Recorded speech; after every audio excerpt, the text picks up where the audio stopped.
Hello, this video is meant to give you a basic and broad overview of what doing assembly for a store is like. Whether you're contemplating getting an assembly job with an assembly or contemplating starting your own assembly service, this video should be very insightful if you've never actually experienced it before. In my experience, most of the assembly work to be done is bicycles.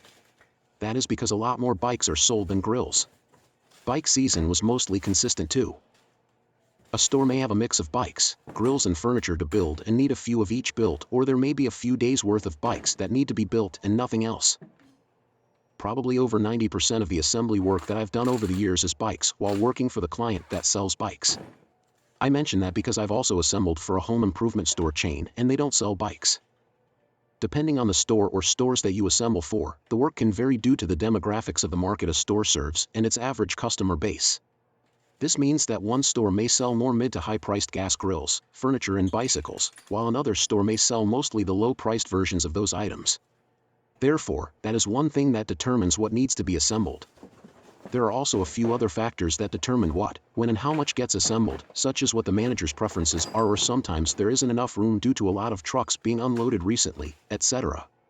Maybe the bike rack is emptied. That would probably mean that they want bikes done first. As you work, you should keep the trash organized, breaking down boxes as you go, and also separate the cardboard, plastic and foam if the store recycles, because at the end of the day you'll probably be the one to dispose of it. When it's almost time to leave, the packaging from the assembled products has to be taken to the cardboard baler and trash compactor. When you're done assembling, it's time to clean up the assembly area, pack up your tools, take care of the trash, and then go get your invoice signed or scanned. Hopefully, the cardboard baler is not full, because if it is, a store associate has to empty it and sometimes there is nobody available to do it right away. This doesn't happen much, but a full cardboard baler can sometimes mean that it might take you another 20 minutes or more to get finished with your trash. After this, you need to find a manager to sign off on your assembly invoice, then leave.